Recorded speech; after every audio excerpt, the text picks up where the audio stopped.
Hi hello friends, welcome back to Netra village lifestyle and cooking YouTube channel. ನಾನು ನಿಮ್ಮ ಪ್ರೀತಿಯ ನೇತ್ರ. ನಾನಂತೂ ಯಾಕೋ ಈ ನಡುವೆ ಕನ್ಸಿಸ್ಟೆನ್ಸಿಯಾಗಿ ಡೇ ಬೈ ಡೇ ವ್ಲಾಗ್ಸ್ನ ಅಪ್ಲೋಡ್ ಮಾಡೋದಕ್ಕೆ ಆಗ್ತಾಯಿಲ್ಲ. ಬಿಕಾಸ್ ಒಂದಷ್ಟು ಹೆಲ್ತ್ ಇಶ್ಯೂಸ್ ಆಗಿರ್ಬೋದು ಆ್ಯಂಡ್ ನನ್ನ ಮಗಳಿಗೆ ಹುಷಾರಿರಲಿಲ್ಲ. ಅವ್ರಿಗೆ ಹೆಲ್ತ್ ಇಶ್ಯೂಸ್ ಇರೋ ಕಾರಣದಿಂದ, ನನಗೆ ಹೆಲ್ತ್ ಇಶ್ಯೂಸ್ ಇರೋ ಕಾರಣದಿಂದ ಆ್ಯಂಡ್ ಕೆಲವೊಂದು ಓಡಾಟಗಳೇ ಜಾಸ್ತಿ ಆಗಿಬಿಟ್ಟಿತ್ತು. ಸೊ ಅದಕ್ಕೋಸ್ಕರ ಬರೀ ಡೈಲಿ ಓಡಾಡೋದು, ಏನಾರ ಕೆಲಸದ ಮೇಲೆ ಹೊರಗಡೆ ಹೋಗೋದು, ಇದೇ ರೀತಿಯಾಗಿರೋ ಕಾರಣದಿಂದ ನಾನು ವಿಡಿಯೋ ಶೂಟ್ನೇ ಸಹ ಮಾಡ್ಕೊತಾ ಇರಲಿಲ್ಲ. ಸೊ ಅದಕ್ಕೋಸ್ಕರ ಪ್ಲೀಸ್ ಯಾರಿನ್ನ ನನ್ನ ಚಾನಲ್ನ ಸಬ್ಸ್ಕ್ರೈಬ್ ಮಾಡ್ದಲ್ಲೇ ನೋಡ್ತಾ ಇದ್ದೀರಾ, ಪ್ಲೀಸ್ ಬೇಗ ಬೇಗ ಹೋಗಿ ಸಬ್ಸ್ಕ್ರೈಬ್ ಮಾಡ್ಕೊಳ್ಳಿ ಅಂತ ಕೇಳ್ಕೊತ ಬನ್ನಿ ಇವತ್ತಿನ ವ್ಲಾಗನ್ನು ಸ್ಟಾರ್ಟ್ ಮಾಡೋಣ. ಆ್ಯಂಡ್ ಇವತ್ತು ಅಷ್ಟೇ ನಾನು ನನ್ನ ಟ್ರಾವೆಲಿಂಗ್ ವ್ಲಾಗನ್ನೇ ನಾನು ನಿಮ್ಮ ಜೊತೆ ಶೇರ್ ಮಾಡ್ಕೊತಾ ಇರೋದು. ಬಿಕಾಸ್ ಯಾಕೆ ಅಂತೀರಾ, ನಾನು ನನ್ನ ಮಗಳು ಇಬ್ಬರೂ ಸೇರಿಕೊಂಡು ಬೆಳಗ್ಗೆ ಬೇಗನೆ ಇದ್ದೋ ಡೈರಿ ಕೆಲಸ ಎಲ್ಲ ಮುಗಿಸ್ಕೊಂಬಂದಿದ್ದೋ. ತಿಂಡಿನೂ ಸಹ ಮನೆಯಲ್ಲೇ ಮಾಡಿಕೊಂಡು ಒಂದು 10 ಗಂಟೆ ಅಷ್ಟರಲ್ಲೆಲ್ಲ ಮನೆ ಬಿಟ್ಟು ಬಂದು ಅರಸೀಕೆರೆಗೆ ಡ್ರಾಪ್ ಮಾಡಿದ್ರು ನಮ್ಮ ಯಜಮಾನರು. ಅರಸೀಕೆರೆಯಿಂದ ಸೀದಾ ನಾವು ಗುಬ್ಬಿಗೆ ಬಸ್ ಹತ್ಕೊಂಡು ಹೊರಟೋ. ಯಾಕೆ ಅಂತ ಇಷ್ಟು ನೋಡ್ತಾ ಇರಿ, ನಿಮಗೆ ಗೊತ್ತಾಗುತ್ತೆ. ಆ್ಯಂಡ್ ನನ್ನ ಮಗಳಂತೂ ಬಸ್ಸಲ್ಲಿ ಪ್ರತಿಯೊಬ್ಬರನ್ನು ಮಾತಾಡಿಸ್ಕೊಂಡು, ಕಂಡಕ್ಟ್ರನ್ನೆಲ್ಲ ಮಾತಾಡಿಸ್ಕೊಂಡು, ಟಿಕೆಟ್ ಕೊಡಿ ಅಂತ ಒಂದು ಖಾಲಿ ಪೇಪರನ್ನು ಸಹ ಇಸ್ಕೊಂಡು ಅವರು ಆರಾಮಾಗಿ ಎಂಜಾಯ್ ಮಾಡ್ಕೊಂಡಿರ್ತಾರೆ. ಇನ್ನು ನಾವು ಆದಷ್ಟು ಬೇಗ ಗುಬ್ಬಿ ಬಂದು ತಲುಪ್ತಿದ್ದಾಗೇ ಗುಬ್ಬಿಲೂ KG ಟೆಂಪಲ್ಗೆ ಹೋಗೋಣ ಅಂತ ಬಸ್ ಹತ್ತಿತ್ತು. ಸೊ ಗುಬ್ಬಿಯಿಂದ KG ಟೆಂಪಲ್ಗೆ ಹೋಗೋ ಬಸ್ಸು, CS ಪುರ ರೂಟು ಬಸ್ಸು ಅಂತ ಎನಿ ಟೈಮ್ ಹೀಗೆ ರಶ್ ಆಗೇ ಇರುತ್ತೆ. ಸೊ ಅದೇ ರೀತಿಯಾಗಿ ನಮಗೂ ತುಂಬ ರಶ್ ಆಗೇ ಇತ್ತು. ಬಟ್ ಆದರೆ ಏನು ಮಾಡೋಕ್ಕಾಗಲ್ಲ, ಸಿಕ್ಕಿದ್ದು ಒಂದು ಸೀಟಲ್ಲಿ ಕುತ್ಕೊಂಡು ನಾನು ನನ್ನ ಮಗಳನ್ನೂ ಸಹ ಕೊಂಡಿಸ್ಕೊಂಡಿದ್ದೆ. ಆ್ಯಂಡ್ ಇನ್ನೊಂದು ಪಕ್ಕದಲ್ಲಿ ಕೂತಿರೋ ಹುಡುಗ ಪಾಪ ಒಂದು ಆಂಟಿ ಬಸ್ ಹತ್ತಿದ್ರು, ಅವ್ರ ಜೊತೆ ಮಗುನೂ ಸಹ ಎತ್ಕೊಂಡಿದ್ರು. ಎತ್ಕೊಂಡೇ ಬಸ್ಸಲ್ಲಿ ತುಂಬ ದೂರ ಟ್ರಾವೆಲ್ ಮಾಡೋದಕ್ಕಾಗಲ್ಲ ಅಂದ್ಬಿಟ್ಟು ನಾನು ಅವ್ರ ಮಗನ ಕರೆಸ್ಕೊಂಡು ಕೂತ್ಕೊಂಡೆ. ಪಾಪ ಅವನಿಗಂತೂ ನಿದ್ದೆ ಬಂದುಬಿಟ್ಟಿತ್ತು. ನನ್ನ ಮಗಳಿಗಿಂತ ಬೇಗ ಅವನೇ ನಿದ್ದೆ ಮಾಡಿದ್ದ. ಆ್ಯಂಡ್ ಇನ್ನೊಂದೇನು ಗೊತ್ತಾ ಸಮಾಚಾರ ಆ್ಯಂಡ್ ಮೇನ್ ಆಗಿರೋಂಥ ವಿಷಯ ಅಂದರೆ, ಕೆಲವೊಬ್ಬರು ಬಸ್ಸಲ್ಲಿ ಡೈಲಿ ಓಡಾಡೋದಿಲ್ಲ. ಈಗ ನನ್ನಾಗಿ ರೇರಾಗಿ ಓಡಾಡೋವಂಥವ್ರು ಇರ್ತಾರೆ. ಬಟ್ ಆದರೆ ಮಕ್ಕಳನ್ನ ಎತ್ಕೊಂಡಿದ್ದಾಗೂ ಸಹ ಒಂದು ಸೀಟ್ ಅನ್ನೋದನ್ನು ಸಹ ಬಿಟ್ಕೊಡೋದಿಲ್ಲ. ಬಟ್ ಅದು ನೆನೆಸ್ಕೊಂಡಾಗ ಬೇಜಾರಾಗುತ್ತೆ. ಬಟ್ ಓಕೆ, ಏನು ಮಾಡೋದಕ್ಕಾಗಲ್ಲ, ಇದಂತೂ ಕಾಮನ್ ಆಗಿರೋವಂಥ ವಿಚಾರ ಅಂದ್ಕೊಂಡು KG ಟೆಂಪಲಲ್ಲಿ ನಾವು ಬಸ್ ಇಳಿದು ಅಲ್ಲೇ ಇದ್ದಂಥ ಬೇಕ್ರಿಯಲ್ಲಿ ಸ್ವಲ್ಪ ಮನೆಗೆ ತಿಂಡಿ ಐಟಮ್ಸು, ಪಾಪಗೂ ತಿಂಡಿ ಐಟಮ್ಸನ್ನೆಲ್ಲ ತಗೊಳ್ಳೋಣ ಅಂತ ಬಂದಿದ್ದೆ. ಇವರು ಸಹ ನಮಗೆ ಗೊತ್ತಿರೋರೇನೆ, ಬೇಕ್ರಿನೂ ನಮಗೆ ಗೊತ್ತಿರೋದೇ ಅಲ್ವಾ. ಸೊ ಅದಕ್ಕೋಸ್ಕರ ಆಂಟಿನೂ ಒಂದಷ್ಟು ಹೊತ್ತು ಮಾತಾಡ್ಸ್ಕೊಂಡು ನಿಂತಿದ್ದು. ಅದೇ ಗ್ಯಾಪಲ್ಲಿ ನನ್ನ ತಮ್ಮ ಬಂದ. ನನ್ನ ತಮ್ಮ ಬರ್ತಿದ್ದಾಗೆ ನನ್ನ ಮಗಳು ನನ್ನ ಬಿಟ್ಟು ಅವ್ರ ಮಾಮನ ಜೊತೆ ಬೇಕ್ರಿ ಒಳಗೆ ಹೋಗ್ಬಿಟ್ರು ಅವ್ರಿಗೇನು ಬೇಕು ಅಂತ ತೊಗೊಂಬರೋದಕ್ಕೆ. ಅವ್ರ ಮಾಮ ಅಂತೂ ಸೊಸೆ ಏನು ಕೇಳಿದ್ರು ಇಲ್ಲ ಅಂದಲೇ ಅವ್ರಿಗೇನೇನು ಬೇಕು ಅಂತ ಎಲ್ಲ ಕೊಡಿಸ್ಕೊಂಡು ಕರ್ಕೊಂಡ್ಬರ್ತಾ ಇದ್ದಾರೆ ಈಚೆಗಡೆ. ಅದ್ರ ಜೊತೆಗೆ ನನ್ನ ಮಗಳು ಈ ಜ್ಯೂಸು, ಕಿಂಡರ್ ಜಾಯ್ ಇದೆಲ್ಲ ತೊಗೊಂಡು ಅದ್ರ ಜೊತೆ ಚಾಕ್ಲೇಟನ್ನು ಸಹ ಕೇಳ್ತಾಯಿದ್ರು. ಸೊ ಅದಕ್ಕೋಸ್ಕರ ಇನ್ನೇನು ಮಾಡೋಕ್ಕಾಗಲ್ಲ, ಚಾಕ್ಲೇಟ್ ಎಲ್ಲ ಜಾಸ್ತಿ ಬೇಡ ಅಂತ ಮಗಳಿಗೆ ಹೇಳಿ ಪುಸಿ ಹೊಡೆದು ಅಲ್ಲಿಂದ ನಾನು, ನನ್ನ ತಮ್ಮ, ನನ್ನ ಮಗಳು ಸೀದಾ ಮನೆ ಕಡೆ ಹೊರಟೋ. ಸೀದಾ ಮನೆ ಕಡೆ ಬಂದವರೇನೆ ನೋಡಿ, ನಾವು ಎಷ್ಟೇ ದಿನ ಆಗಿರ್ಬೋದು ಮನೆಗೆ ಬಂದು. ನಮ್ಮ ಅಮ್ಮನ ಇಲ್ಲಿಂದ ಊರಿಂದ ಹೋಗಿ ಇನ್ನೂ ಒಂದು ವಾರನೂ ಸಹ ಆಗಿಲ್ಲ. ಬಟ್ ಆಲ್ರೆಡಿ ಎಷ್ಟೋ ದಿನ ಆಗ್ಬಿಟ್ಟಿದೆ ನನ್ನ ಮಗಳನ್ನ ಮೊಮ್ಮಗಳನ್ನ ನೋಡಿ ಅನ್ನೋ ಅಷ್ಟು ಫೀಲಿಂಗಲ್ಲಿ ಅಷ್ಟು ಖುಷಿಯಾಗಿ ಓಡ್ಬರ್ತಾರೆ ಮೊಮ್ಮಗಳನ್ನ ನೋಡೋದಕ್ಕೆ. ನಾನು ಹಾಗೆ ಬರ್ತಾ ಇದ್ನಲ್ಲ ಅಂದ್ಬಿಟ್ಟು ನಮ್ಮಮ್ಮಂಗೆ ಮೋತಿಚೂರ್ ಲಾಡು ಅಂದರೆ ತುಂಬ ಇಷ್ಟ. ಸೊ ಅದಕ್ಕೆ ಅವ್ರಿಗೆ ಲಾಡು ಸ್ವೀಟನ್ನು ಸಹ ತೊಗೊಂಡು ಬಂದಿದ್ದೆ. ಪ್ರತಿ ಸತಿ ನಾವು ಮನೆಗೆ ಬಂದಾಗ ನನ್ನ ಮಗಳು ಫಸ್ಟ್ ನಮ್ಮಮ್ಮನ ಹತ್ರ ಹೋಗಿ ಮುತ್ತು ಕೊಟ್ಟು ನಮ್ಮಮ್ಮನ ಜೊತೆ ಆಟ ಆಡ್ಕೊಂಡಿರ್ತಿದ್ದಂಥ ನನ್ನ ಮಗಳು ಈ ಸತಿ ನಮ್ಮ ಮನೆಗೆ ಒಬ್ಬರು ಹೊಸ ಗೆಸ್ಟ್ ಬಂದಿದ್ದಾರೆ. ನೋಡ್ತಾ ಇದ್ದೀರಲ್ಲ, ಇವರೇ ರಾಮು ಅಂತ. ಸೊ ಇವರು ನೋಡ್ತಿದ್ದಾಗೆ ನನ್ನ ಮಗಳಿಗಂತೂ ಆ ಖುಷಿನ ಎಕ್ಸ್ಪ್ರೆಸ್ಸೇ ಮಾಡೋಕ್ಕಾಗ್ತಾಯಿಲ್ಲ. ಅಯ್ಯೋ ಪಾಪು ತಂದುಬಿಟ್ಟಿದ್ದೀರಾ ನೀವು ಅಂತ. ಇನ್ನು 5 ನಿಮಿಷಕ್ಕೆ ತಡೀರಿ ನೋಡಿ, ಆ ರಾಮನ ಕತೆ ಹೀಗಾಗಿತ್ತು. ಬಿಕಾಸ್ ನನ್ನ ಮಗಳನ್ನು ಒಂದು 5 ನಿಮಿಷನೂ ಅವನನ್ನು ಬಿಟ್ಟು ಇರೋದಿಲ್ಲ, ಅಷ್ಟು ಇಷ್ಟ ಅವನ್ನ ಕಂಡ್ರೆ. ಅವರನ್ನು ಯಾವ ರೀತಿಯಾಗಿ ಮಾತಾಡಿಸ್ತಾರೆ ಅಂದರೆ ನಮ್ಮ ಮಗಳು, ನಾವೇ ಮಕ್ಕಳನ್ನ ಮಾತಾಡಿಸ್ತೀವಲ್ಲ, ಯಾಕೆ ಬಂಗಾರಿ, ಓನು ಚಿನ್ನಮ್ಮ, ಲಾಲ ಕುಡಿ ಮಗಳೇ ಅಂತ ನಾವು ಕರಿತೀವಲ್ಲ. ಸೊ ಆ ರೀತಿಯಾಗಿ ಮಾತಾಡಿಸ್ತಾರೆ. ಅದೆಲ್ಲ ಆದಮೇಲೆ ಒಂದಷ್ಟೊತ್ತು ಊಟ ಎಲ್ಲ ಮಾಡಿಬಿಟ್ಟು ಫ್ರೆಶ್ ಆಗಿ ಮುಖ ಎಲ್ಲ ತೊಳ್ಕೊಂಡು ಒಂಚೂರು ಹೊರಗಡೆ ಹೋಗೋದಿತ್ತು. ಹೊರಗಡೆನೂ ಎಲ್ಲ ಹೋಗಿ ಬಂದು ಆದಮೇಲೆ ಇವಾಗ ಮತ್ತೆ ಸಂಜೆಯಿಂದ ರೆಡಿ ಆಗ್ತಾಯಿದ್ದೀವಿ. ಎಲ್ಲಿಗೆ ಅಂತೀರಾ? ಬರ್ರಿ ನೋಡಿರೋಂತೆ ಹೇಗಿರುತ್ತೆ ಈಗ ಆ್ಯಕ್ಚುಲಾಗಿ ಇರೋವಂಥ ವಿಚಾರ. ಯಾಕೆ ಸಡನ್ನಾಗಿ ಅಮ್ಮನ ಮನೆಗೆ ಬಂದೆ ಅಂತ ಇವಾಗ ಹೇಳ್ತೀನಿ. ನನಗೆ ಎಷ್ಟೇ ಕೆಲಸ ಇದ್ರೂ ಕೆಲಸಗಳನ್ನಾದರೆ ಮಾಡಿಬಿಡ್ಬೋದು, ಬಟ್ ಆದರೆ ನನ್ನ ಮಗಳನ್ನ ರೆಡಿ ಮಾಡೋದು ಇದೆಯಲ್ಲ, ಅದಕ್ಕಿಂತ ದೊಡ್ಡ ಟಾಸ್ಕ್ ಅನ್ನೋದೇ ಯಾವುದೂ ಇಲ್ಲ ಅಂತ ಅನಿಸುತ್ತೆ. ಬಿಕಾಸ್ ಅಷ್ಟು ತಲೆ ಹರಟೆ. ನಾವೊಂದು ಕಡೆಯಿಂದ ಕ್ರೀಮ್ ಹಚ್ಕೊಂಬತ್ತಿದ್ರೆ ಅವ್ರು ಇನ್ನೊಂದು ಕಡೆಯಿಂದ ಏನಾದರೂ ಒಂದೊಂದು ಕಿತಾಪತಿಯನ್ನು ಮಾಡ್ತಾನೆ ಇರ್ತಾರೆ. ನಾವಂತೂ ಅವ್ರಿಗೆ ಒಂದೊಂದ್ಸತಿ ಕಿತಾಪತಿ ಸುಬ್ಬಕ್ಕ ಅಂತಲೇ ಹೆಸರಿಟ್ಬಿಟ್ಟಿದ್ದೀವಿ.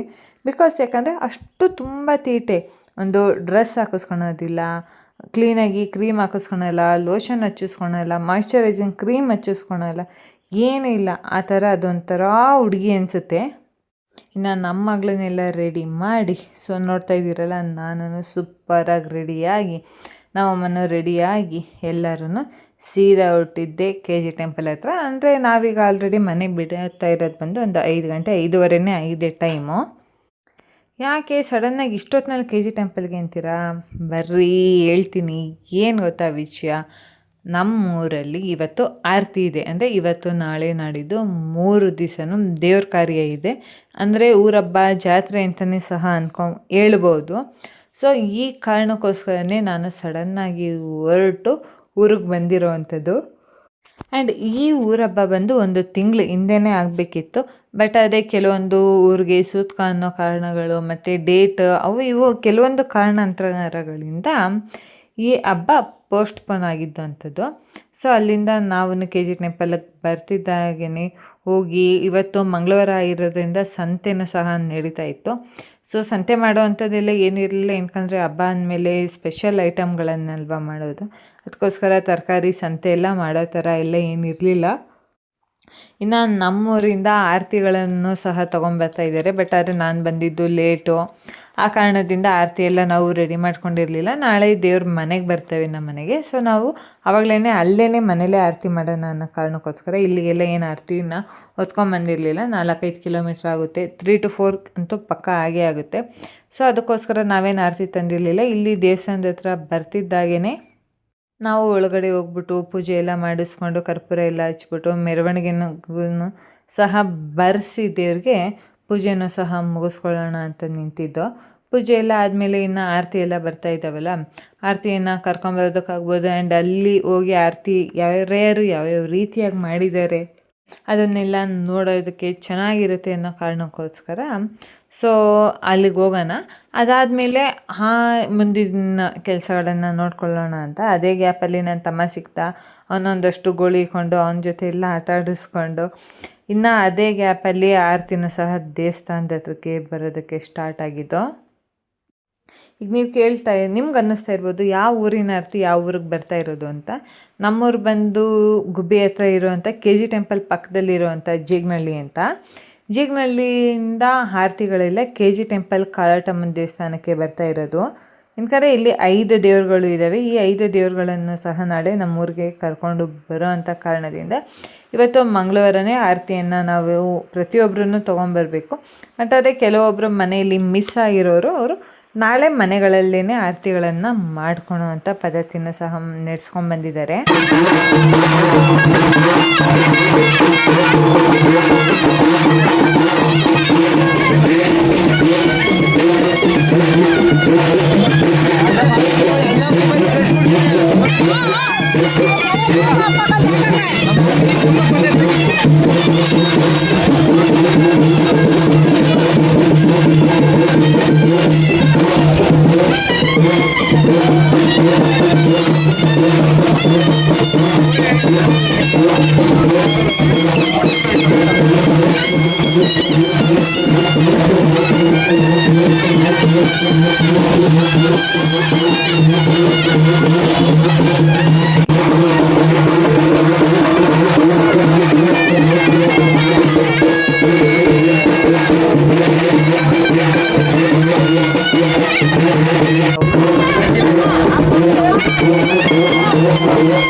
ದೇವ್ರು ಬಂದಿತ್ತು ಅಂದಮೇಲೆ ಅವ್ರಿಗೂ ಮೈ ಅನ್ನೋದು ಟಯರ್ಡ್ ಥರ ಆಗಿರುತ್ತೆ ಆ್ಯಂಡ್ ತುಂಬ ಸುಸ್ತೂ ಸಹ ಆಗಿರ್ತಾರೆ.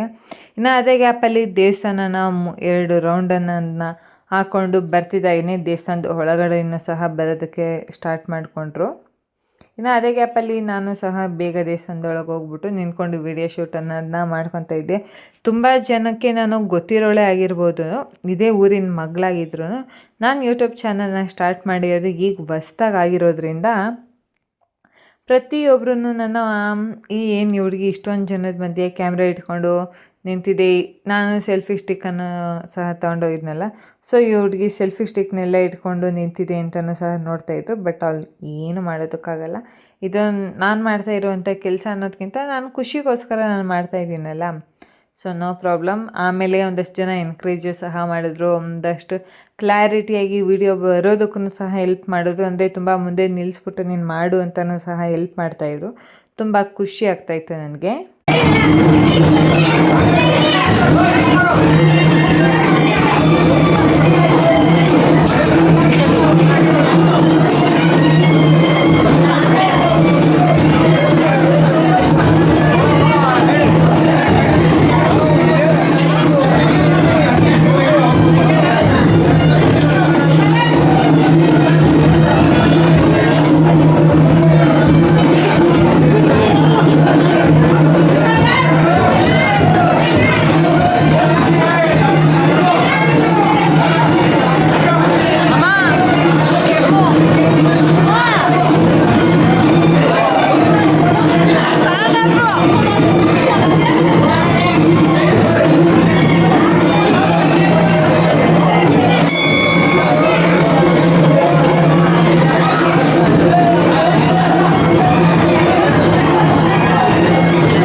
ಬಿಡಮ್ಮ ಸಾಕು ಅಲ್ಲ ಬೈಲೆ ಮಮ್ಮತಿನೇ ಇವತ್ತು ಬೈಲೆ. ಇನ್ನು ನಾವು ದೇವಸ್ಥಾನದಿಂದ ಮನೆಗೆ ಬರೋ ಅಷ್ಟೊತ್ತಿಗೆ ನೈಟ್ ಆಲ್ರೆಡಿ 8 ಗಂಟೆ ಆಗಿತ್ತು. ನಮ್ಮ ಮನೆಗೆ ಬರ್ತಿದ್ದಾಗೇ ಮಗಳಿಗೆಲ್ಲ ಡ್ರೆಸ್ ಎಲ್ಲ ಚೇಂಜ್ ಮಾಡಿ ಅವರೊಂದಷ್ಟೊತ್ತು ರಾಮ ಜೊತೆ ಎಲ್ಲ ಆಟ ಆಡಿಕೊಂಡು ಈಗ ಒಳಗಡೆ ಆಲ್ರೆಡಿ ಕೈಯೆಲ್ಲ ತೊಳಸ್ಕೊಂಡೇ ಕರ್ಕೊಂಬಂದೆ. ಬರ್ತಿದ್ದಾಗೇ ನೀರು ಕುಡಿದು ನಮ್ಮಮ್ಮ ಸಂಜೆ ಕಾಫಿ ಕುಡ್ದಿಲ್ಲ ಅಂದ್ಬಿಟ್ಟು ಅವರು ಕಾಫಿ ಇಕ್ಕೊಂಡು ಕುಡಿತೀನಿ ಅಂತ ಹೋದ್ರು. ನಮ್ಮ ಮಗಳಿಗೂ ಊಟ ಮಾಡಿಸಿ ನಾನು ಸಹ ಇನ್ನೂ ಡ್ರೆಸ್ ಚೇಂಜ್ ಮಾಡಿರಲಿಲ್ಲ. ಡ್ರೆಸ್ ಚೇಂಜ್ ಮಾಡಬೇಕಿತ್ತು, ಬಟ್ ಆದರೆ ನಾಳೆ ಮತ್ತೆ ತಲೆ ಸ್ನಾನ ಮಾಡಬೇಕಿತ್ತಲ್ಲ, ಆ ಕಾರಣಕ್ಕೋಸ್ಕರ ಒಂದು ಸ್ವಲ್ಪ ಕೊಬ್ಬರಿ ಎಣ್ಣೆ ಹಚ್ಕೊಂಡ್ಬಿಡೋಣ ಅಂತ ನಾನು ಎಣ್ಣೆನ ಹಚ್ಕೊತಾ ಇದ್ದೆ. ಏನಕ್ಕೆ ಅಂದರೆ 3 ಡೇಸಿಂದ ನಾನು ಕಂಟಿನ್ಯೂಸ್ ಆಗಿ ತಲೆ ಸ್ನಾನ ಮಾಡಿದ್ದೀನಿ. ನಾಳೆನೂ ತಲೆ ಸ್ನಾನ ಮಾಡಬೇಕು. ಕೂದಲಂತೂ ಫುಲ್ಲು ಒರಟಾಗಿರುತ್ತೆ ಆ್ಯಂಡ್ ಒಂದು ತಲೆ ಬಾಚಿದ್ರೂ ಸಹ ಅದು ತುಂಬ ಚಿಕ್ಕನ ಥರ ಇರುತ್ತೆ. ಆ ಕಾರಣಕ್ಕೋಸ್ಕರ ಡೈಲಿ ಈಗ ಬೆಳಗ್ಗೆ ತಲೆ ಸ್ನಾನ ಮಾಡಬೇಕು ಅಂದರೆ ಸಂಜೆ ಹೊತ್ತು ಸ್ವಲ್ಪನಾದರೂ ಕೊಬ್ಬರಿ ಎಣ್ಣೆ ಹಚ್ಬಿಟ್ಟು ಸ್ವಲ್ಪ ಮಸಾಜ್ ಥರ ಮಾಡಿ ಕ್ಲಿಪ್ ಹಾಕ್ಬಿಟ್ಟು ಬಿಡೋದ್ರಿಂದ ಚೆನ್ನಾಗಿ ಕೂದಲು ಎಣ್ಣೆ ಎಲ್ಲ ಕುಟ್ಕೊಂಡಿರುತ್ತೆ ಅನ್ನೋ ಕಾರಣಕ್ಕೋಸ್ಕರ ಈ ರೀತಿಯಾಗಿ ನಾನು ಮಾಡೋದು. ಅಂದರೆ 3-4 ಡೇಸ್ ಕಂಟಿನ್ಯೂಸ್ ಆಗಿ ತಲೆ ಸ್ನಾನ ಮಾಡಿದ್ದೀನಿ ಈ ಥರ ನಾನು ಮಾಡೋವಂಥದ್ದು. ಇದಾಗಿತ್ತು ನನ್ನ ಇವತ್ತಿನ ವ್ಲಾಗ್. ಇನ್ನು ಇಷ್ಟೇ ಅಲ್ಲ, ಹಬ್ಬ ಇನ್ನು ನಾಳೆನೂ ಸಹ ಇದೆ. ನಾನು ನೆಕ್ಸ್ಟ್ ವ್ಲಾಗಲ್ಲಿ ನಿಮಗೆ ಅದನ್ನು ಸಹ ಶೇರ್ ಮಾಡ್ತೀನಿ, ಹೇಗಿತ್ತು ನಮ್ಮ ಮನೆಗೆಲ್ಲ ದೇವರು ಎಷ್ಟು ಗಂಟೆಗೆ ಬಂದೋ ಅಂತ ಎಲ್ಲ. ಸೊ ಓಕೆನಾ, ಅದಕ್ಕೋಸ್ಕರ ಪ್ಲೀಸ್ ನನ್ನ ಚಾನಲ್ನ ಸಬ್ಸ್ಕ್ರೈಬ್ ಮಾಡಿ ನನಗೆ ಸಪೋರ್ಟ್ ಮಾಡಿ ಅಂತ ಕೇಳ್ಕೊತ ಇವತ್ತಿನ ವ್ಲಾಗನ್ನು ನಾನು ಇಲ್ಲಿಗೆ ಮುಗಿಸ್ತಾ ಇದ್ದೀನಿ. Thank you for watching. Love you all.